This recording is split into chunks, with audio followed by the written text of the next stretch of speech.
Car by Byron Martin. I am Sam. This is my car.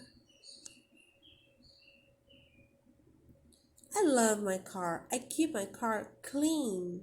Wash, wash, wash. My car needs oil and a full tank of gasoline.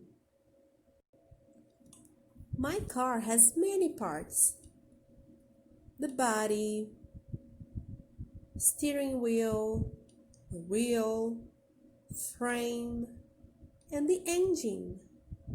My car has lights to see at night and windshield wipers to see in the rain. When I drive carefully. Be careful. I obey the laws. I stop for pedestrians. I read the signs.